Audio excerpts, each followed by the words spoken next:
الحمد لله نحمده ونستعينه ونستغفره ونؤمن به ونتوكل عليه ونعوذ بالله من شرور أنفسنا ومن سيئات أعمالنا من يهده الله فلا مضل له ومن يضلل فلا هادي له ونشهد أن لا إله إلا الله وحده لا شريك له ونشهد أن سيدنا ونبينا مولانا محمدا عبده ورسوله أما بعد فقد قال الله تعالى ألا إن أولياء الله لا خوف عليهم ولا هم يحزنون فقال النبي صلى الله عليه وسلم زوروا القبور فإنها تذكركم الآخرة أو كما قال عليه الصلاة والسلام. புகழ் அனைத்தும் அல்லாஹ் ஒருவனுக்கே. சாந்தியும் சமாதானமும் நபிகள் நாயகம் ஸல்லல்லாஹு அலைஹி வஸல்லம் அவர்கள் மீதும் அவர்களை பின்பற்றிய உத்தம சத்திய சஹாபாக்கள், தாபியீன்கள், தபா தாபீன்கள், குறிப்பாக நாம் எல்லோரின் மீதும் அல்லாஹ்வின் சாந்தியும் சமாதானமும் என்றென்றும் நின்று நிலவட்டுமாக. வல்ல இறைவன் நம்முடைய எல்லா காரியங்களையும் நன்மையாக ஆக்கி நாட்டுக்கும் நாட்டு மக்களுக்கும் நல்லதொரு சிறந்த நற்கூலியை அல்லாஹ் நம் எல்லோருக்கும் தந்தல் புரிவானாக. நம்முடைய எண்ணங்கள், நாட்டங்கள், நம்முடைய எதிர்பார்ப்புகள் அனைத்தையும் அல்லாஹ் கபூல் செய்து சிறந்ததொரு வாழ்க்கையை நமக்கும் நம்முடைய வாரிசுகளுக்கும் அல்லாஹ் தந்தல் புரிவானாக. இஸ்லாத்திற்கும் முஸ்லிம்களுக்கும் சூழ்ச்சிகள் செய்து கொண்டிருக்கக்கூடிய சூழ்ச்சியாளர்களிலிருந்து அல்லாஹ் நம்மை காத்து அருள் புரிவானாக.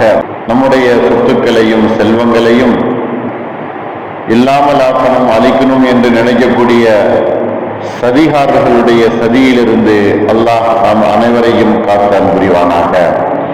ஆமீன் யா ரப்பல் ஆலமீன். அன்பானவர்களே, அல்லாஹ்வின் நல்லடியார்களே, உலகத்தில் இருக்கக்கூடிய எல்லா மனிதர்களும் இறைவனுக்கு சொந்தக்காரர்கள் தான். எல்லோருமே இறைவனை ஏற்றவர்கள் தான். ஆகையினால் இஸ்லாம் ஒருபோதும் வன்மத்தையோ வன்முறையையோ ஆதரிக்காது, ஏற்றுக்கொள்ளாது.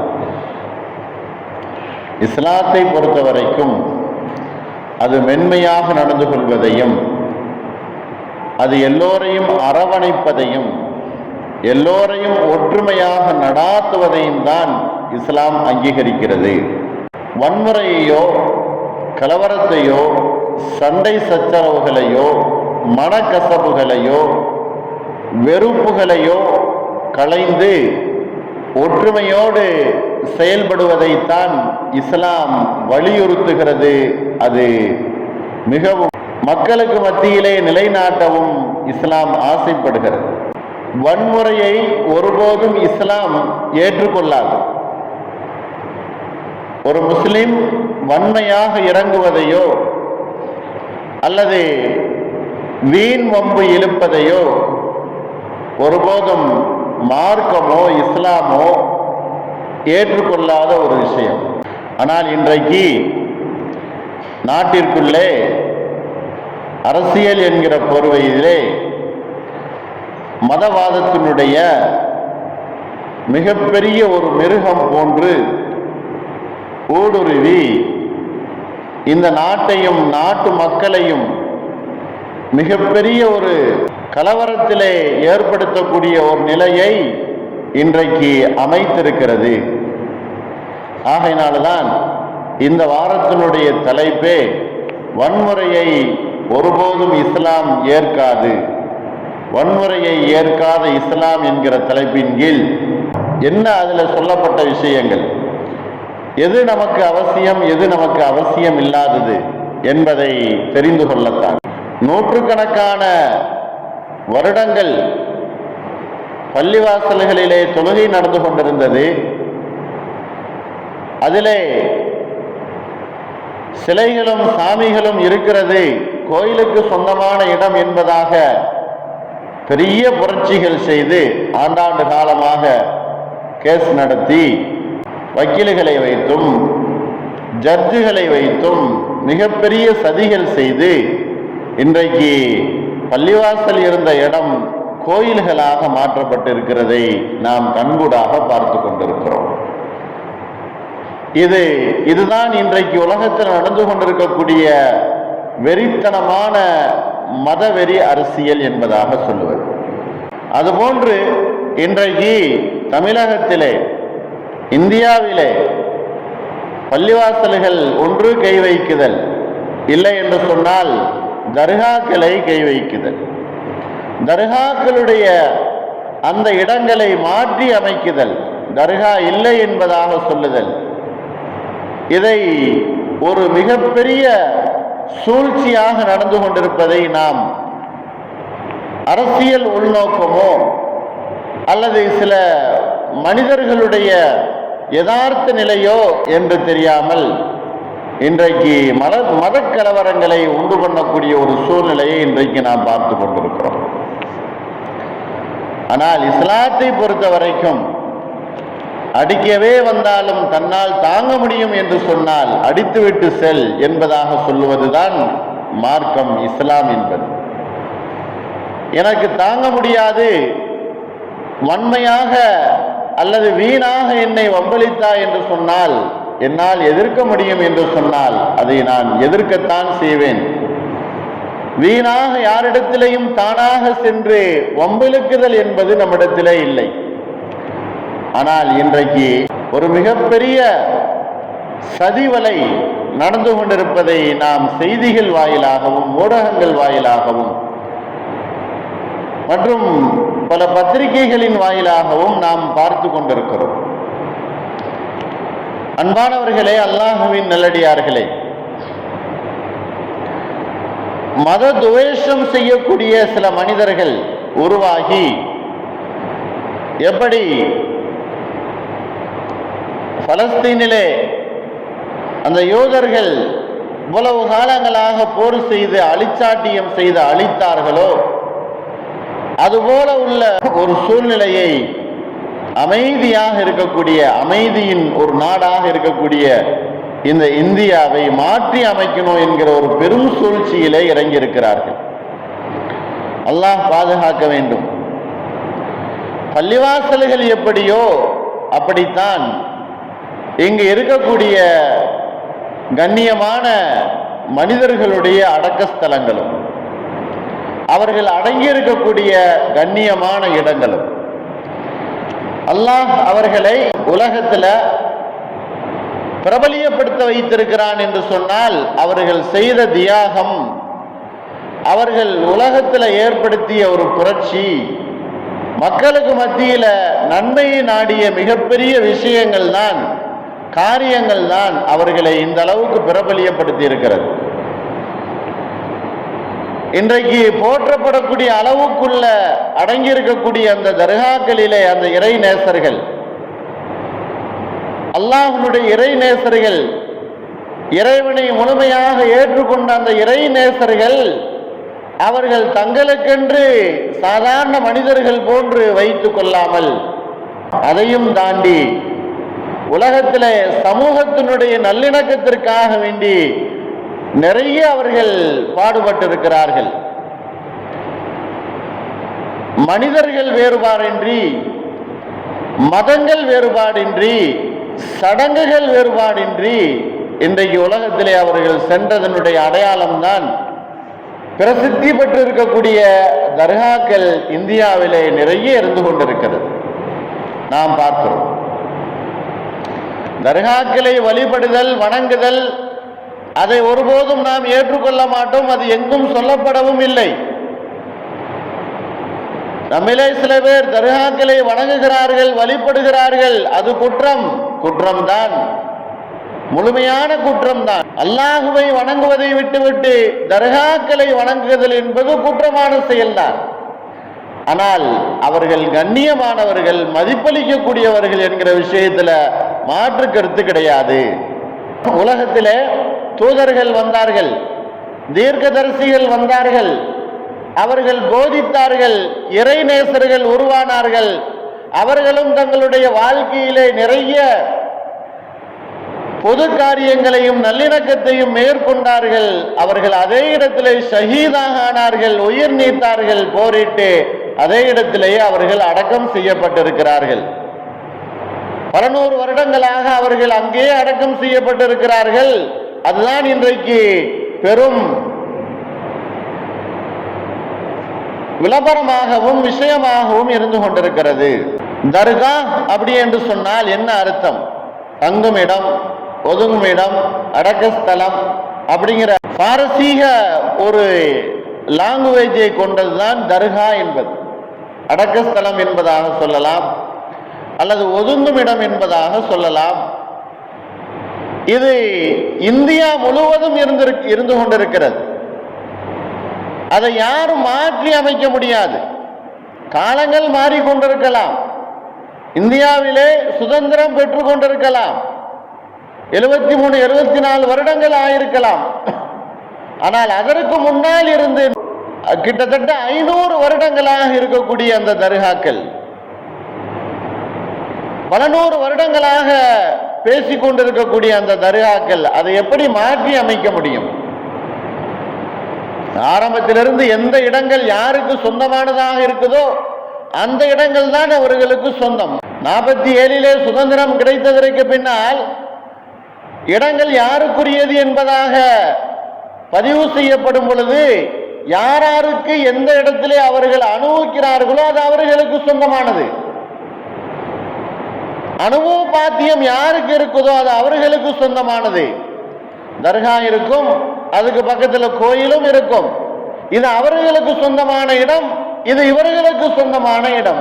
எத்தனை ஊர்களிலே நாம் பார்க்கின்றோம், பள்ளிவாசலுடைய காம்பவுண்டு சுவரும் கோயிலுடைய காம்பவுண்டு சுவரும் ரெண்டும் ஒன்றாக இருந்து கொண்டிருக்கிறது. எந்த ஒரு பாகுபாடும் கிடையாது. எல்லாரும் ஒற்றுமையோடு மத நல்லிணக்கத்தோடு அவர்களுடைய விசேஷத்துக்கு இவர்களும், இவர்களுடைய விசேஷத்துக்கு அவர்களும் வந்து போய் கொண்டிருக்கக்கூடிய ஒரு நல்லிணக்கமான ஒரு நாட்டிலே, ஒரு இடத்திலே இப்படி மத துவேஷம் கொண்ட சில பெருவழிகள் அவர்கள் இன்றைக்கு இந்த மாதிரி ஒரு பிரச்சனைகளை உண்டு பண்ணி கொண்டிருக்கிறார்கள். அன்பானவர்களே, நடந்து கொண்டிருக்கக்கூடிய மதுரையினுடைய திருப்பரங்குன்றம் மரியாதைக்குரிய பாதுஷா சுல்தான் பாதுஷா சிக்கந்தர் அவர்களுடைய தர்கா மலை மேலே இருந்து கொண்டிருக்கிறது. நூற்றுக்கணக்கான வருடங்கள் இருந்து கொண்டிருக்கிறது அதனுடைய தர்காவினுடைய நிலை. இன்னும் சொல்ல போனால் அங்கு வரக்கூடியவர்கள் முஸ்லிம்கள் 50% என்று சொன்னால் ஒரு 90% அவர்கள் நம்முடைய சகோதர சமயத்தை சார்ந்த இந்துக்களாக இருந்து கொண்டிருக்கிறார்கள். அவர்களும் நேர்ச்சி செய்கிறார்கள், அவர்களும் அங்கு செல்கிறார்கள், வருகிறார்கள். ஆனால் இது அன்றைக்கே எல்லா தஸ்தாவேஜுகளிலேயும் எல்லா பத்திரங்களிலேயும் இருக்கக்கூடிய ஒன்று. ஆனால் இன்றைக்கு வந்து கொண்டு அவர் அங்கு இருக்கக்கூடாது, அங்கு அவருக்கு இடம் இல்லை, வேறு இடத்திலே மாற்றி வைக்க வேண்டும், அங்கதான் அவருடைய இடம் என்று சொல்வதில் இதுதான் இன்றைக்கு மக்களுக்கு மத்தியில் ஒரு பெரிய பிரச்சனையை உண்டு பண்ணக்கூடிய ஒரு நிலையை நாம் பார்க்கிறோம். அந்த பகுதியில் வாழக்கூடிய மக்களுக்கு எந்த ஒரு சண்டை சச்சரவுகளோ மனப்பிணக்குகளோ எதுவுமே கிடையாது. ஆனால் வெளியிலிருந்து ஒரு பெரிய சக்தியோ அல்லது ஒரு பெரிய துவேஷமோ அங்கு போய் அதை உண்டு பண்ணி கொண்டிருக்கிறதை நாம் பார்க்கிறோம். அன்பானவர்களே, இறைநேசர்களே, நீங்கள் விளங்கிக் கொள்ள வேண்டும், உலகத்திலே படைக்கப்பட்ட எல்லா விஷயங்களும் அது இறைவனுக்கு சொந்தமானதுதான். பொதுவாக இஸ்லாத்தினுடைய கோட்பாடு தர்காவினுடைய நிலைமை என்ன அப்படின்னு பார்க்கும் பொழுது, மரியாதை நிமித்தமாக அங்கு ஜியாரத்து செய்வது என்பது மார்க்கத்தில் அனுமதிக்கப்பட்ட ஒன்று. ஜியாரத்து செய்யுங்கள். அவர்களை கண்ணியமாக நினைக்கும் வண்ணமாக நீங்கள் ஜியாரத்து செய்யுங்கள். இது எப்படி இந்த தர்காக்கள் உருவானது? நிறைய வரலாறு உண்டு. அதை நாம் சொல்ல ஆரம்பித்தால் மணிக்கணக்கிலே சொல்லிக் கொண்டிருக்க வேண்டும். இன்றைக்கு நடந்து கொண்டிருக்கக்கூடிய இந்த திருப்பரங்குன்றத்தினுடைய சுல்தான் சிக்கந்தர் பாதுஷா அவர்களுடைய வரலாறை நாம் படிக்கும் பொழுது, ஏர்வாடியிலே அரங்கிருக்கக்கூடிய மிகப்பெரிய உன்னதமான இறைநேசர் சுல்தான் சையத் இப்ராஹிம் அவர்களுடன் வந்தவர்கள் வந்து இந்த தீனுடைய பணியை, மார்க்கத்தை முழுமையாக எடுத்துரைப்பதற்காக வேண்டி வந்தவர்கள்.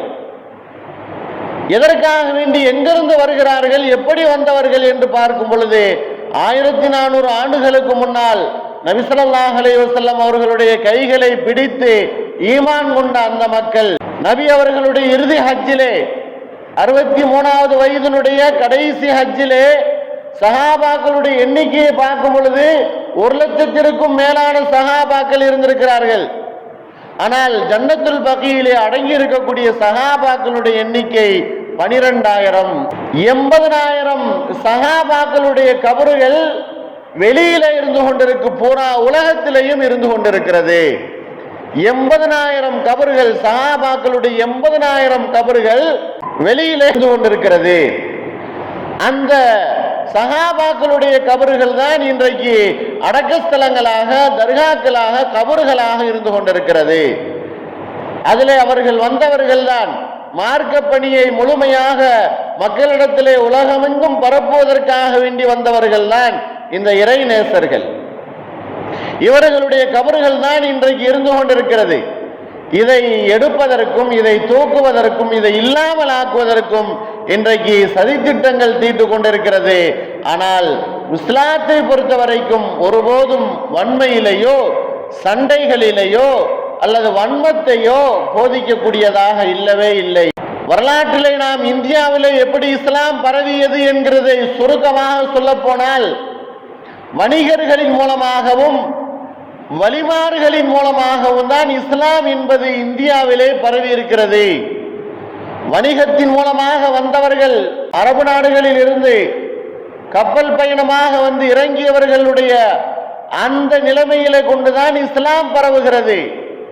இறைநேசர்களை கொண்டு இஸ்லாம் பரவுகிறது. இப்படித்தான் பரவி இருக்கிறது. சஹாபாக்கள்ல 1,00,000க்கும் மேற்பட்டவர்கள் நபி அவர்களுடைய கைகளை பிடித்து பையத் செய்து இஸ்லாத்தை ஏற்றுக்கொண்டவர்கள் கிட்டத்தட்ட 80,000 பேர்கள் அவர்கள் வெளியிலே ஷஹீதாக ஆகியிருக்கிறார்கள். கபர் ஜியாரத் என்பது இஸ்லாத்துல, மார்க்கத்தில் அனுமதிக்கப்பட்ட ஒன்று. நபி ஸல்லல்லாஹு அலைஹி வஸல்லம் அவர்கள் சொன்னார்கள், ஸூரு அல் குபூர, கபறுகளை நீங்கள் ஜியாரத்து செய்யுங்கள். ஃபஇன்னஹா துதக்கிருக்கும் அல் ஆஹிரா, உங்களை மறுமை நாளை ஞாபகப்படுத்தும். ஆகையினால நீங்க ஜியாரத்து செய்யுங்கள் என்பதாக நபி ஸல்லல்லாஹு அலைஹி வஸல்லம் அவர்கள் சொன்னார்கள். உலகத்திலே கபரிஸ்தான் செல்வது, கபரை சந்திப்பது, ஜியாரத்துல் குபூர் செய்வது மறுமை நாளை ஞாபகப்படுத்தக்கூடியதாக இருக்கும். மறுமை நாளை மறந்திருப்பது தானே நம்முடைய வாழ்க்கையினுடைய ஒரு திருப்பு முனையாகவும் உலக ஆசைகளும் நிறந்ததாக இருக்குது. மறுமை நாள் மனிதனுக்கு ஞாபகம் இருந்தது அப்படின்னு சொன்னா நிச்சயமாக அவன் உலகத்துல அல்லாஹ்வுக்கும் இறைவனுக்கும் பிடித்தவனாக உலகத்திலே வாழ முடியும். இன்னொரு அறிவிப்பிலே சொல்லப்படுகிறது, நீங்கள் ஜியாரத்து செய்யுங்கள், உங்களுக்கு மௌத்தை அது ஞாபகப்படுத்தும் என்பதாக சொல்லப்படுகிறது. சாதாரணமாக ஒரு மனிதர் கபர்ஸ்தானை கடக்க நேர்ந்தால் சலாம் சொல்லுங்கள் அங்கு அடங்கி இருக்கக்கூடியவர்களுக்கு என்பதாக நபி அவர்கள் சொன்னார்கள். ஜன்னத்துல் பகீயிலே அன்னை ஆயிஷா ரலியல்லாஹு அன்ஹா அவர்கள் அறிவிக்கக்கூடிய அந்த ஹதீஸிலே நபி அவர்கள் இந்த ஷாபான் மாசத்தினுடைய 15வது இரவிலே அவர்கள் துஆ செய்தார்கள், ஏந்தினார்கள் என்பதாகவெல்லாம் அந்த ஹதீஸிலே பதிவு செய்யப்பட்டிருக்கிறது. ஆகையினால் உலகத்திலே அவர்கள் அடங்கியிருக்கிறார்கள், இறைநேசர்கள், நல்லடியார்கள். அவர்கள்தான், அவர்களை கடவுள்களாக நாம் ஆக்கவில்லை, அவர்களை நாம் வணங்கவில்லை, அவர்களிடத்தில் நாம் எந்த ஒரு உதவியும் தேடவில்லை. மாறாக மௌத்து, மறுமையினுடைய சிந்தனை, இதை ஒன்று பண்ணுவதற்காக வேண்டிய, இதனுடைய சிந்தனை வருவதற்காக வேண்டி நாம் கபர்களுக்கு செல்லுகிறோம். அதே போல இன்றைக்கு கபருக்கு செல்லுதல் என்பது ஷிர்க் அல்ல, இணை வைக்குதல் அல்ல. அங்கு போய் வணங்குவதுதான் இணை வைக்குதல், சஜிதா செய்தல் இணை வைக்குதல். ஒருபோதும் அனாச்சாரங்களை இஸ்லாம் ஏற்றுக்கொள்ளவில்லை. கபறுகளுக்கு சென்று, தர்காக்களுக்கு சென்று அங்கு வணங்குவதோ சஜிதா செய்வதோ இது போன்ற காரியங்களை இஸ்லாம் ஏற்றுக்கொள்ளவில்லை.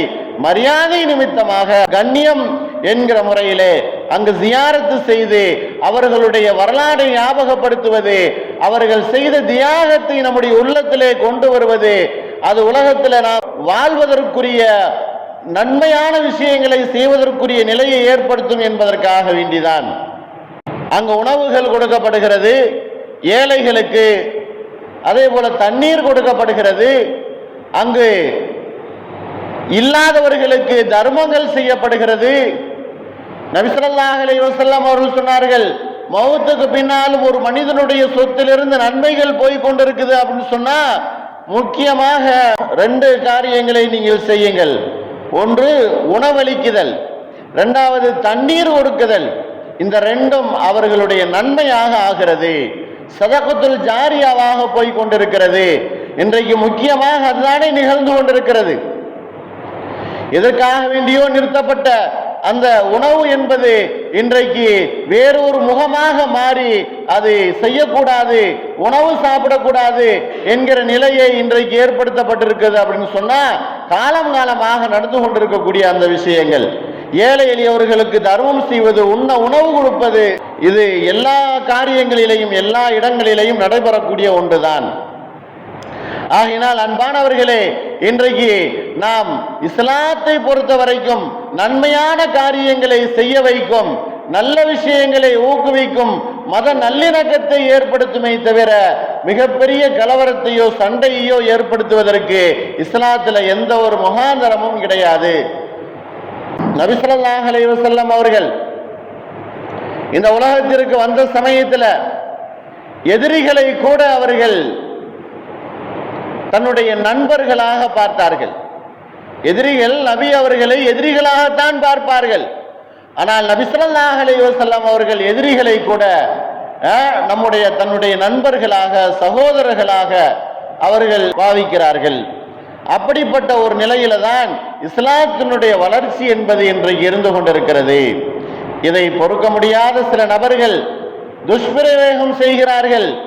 அவர்களுடைய அந்த தன்னுடைய திட்டங்களையும் தங்களுடைய எண்ணங்களையும் நிகழ்த்துவதற்காக வேண்டி மதவாத கலவரங்களை ஏற்படுத்தி அதிலே அவர்கள் பிழைப்பை நடத்தக்கூடிய ஒரு நிலையை இன்றைக்கு நாம் பார்க்கிறோம். அன்பானவர்களே, இஸ்லாத்தை பொறுத்த வரைக்கும் நன்மையான காரியங்களிலே முழுமையாக ஈடுபடுவதை முழு அங்கீகரிக்கும். முழுமையாக வரலாற்றிலே நாம் எடுத்து பார்க்கிறோம். தனக்கும் தன்னுடைய குடும்பத்தாருக்கும் உணவு இல்லாத போது விருந்தாளிகளாக வரக்கூடியவர்களை எப்படி கவனித்தார்கள் என்பதை அல்லாஹ் குர்ஆனிலே சொல்லி காட்டுகிறான். இரவு நேரத்தில் விருந்தாளி வீட்டுக்கு வந்து விடுகிறார். குழந்தைகள் பசியாக இருக்கிறது. கணவன் மனைவி 2 பேரும் இருக்கிறார்கள். ஆனால் அவர்களை உறங்க வைத்துவிட்டு குழந்தைகளை இவர்களும் அவர்களோடு சேர்ந்து சாப்பிடுவதை போன்று அவர்கள் காட்டி விருந்தாளிகளை உண்ண வைத்தார்கள். இரவு நேரத்திலே அல்லாஹ் அவர்களுடைய விஷயத்திலே குர்ஆனுடைய ஆயத்தை இறக்கி காட்டிவிட்டான். இறைவன் அவர்களுடைய விருந்தோம்பலையும் அவர்கள் செய்து கொண்ட அந்த காரியங்களையும் அல்லாஹ் பொருந்தி கொண்டான். அப்படி எல்லோருக்குமே நன்மை செய்துதான் பழக்கமே தவிர எங்கேயும் தீமைகள் செய்து தீமைகளை ஏவி தீமைகளை உருவெடுப்பதற்காக வேண்டி முயற்சிகள் செய்யப்பட்டிருக்கிறது என்பது எந்த வரலாற்றிலையும் பார்க்க முடியாத ஒன்று. அன்பானவர்களே, அல்லாஹ்வின் நல்லடியார்களே, இஸ்லாம் மார்க்கத்தை ஏற்றுக்கொண்டிருக்கக்கூடிய நாம் நன்மையான காரியங்களிலே அதிகமாக ஈடுபட வேண்டும். அதற்குரிய வாய்ப்புகள் நிறைய நமக்கு இருந்து கொண்டிருக்கிறது. ஆகையினால் அதை முழுமையாக வாழ்க்கையிலே கடைபிடித்து நல்லுள்ளம் படைத்தவர்களாக, மறுமையினுடைய சிந்தனை உடையவர்களாக, மௌத்தை முன்னிறுத்தியவராக உலகத்திலே வாழக்கூடிய நல்லதொரு பாக்கியத்தை வல்ல ரஹ்மானம் எல்லோருக்கும் தந்து அருள் புரிவானாக. வ ஆகிரு தாவானா அல்ஹம்துலில்லாஹி ரப்பில் ஆலமீன். அஸ்ஸலாமு அலைக்கும் வரஹ்மத்துல்லாஹி வபரகாத்துஹு.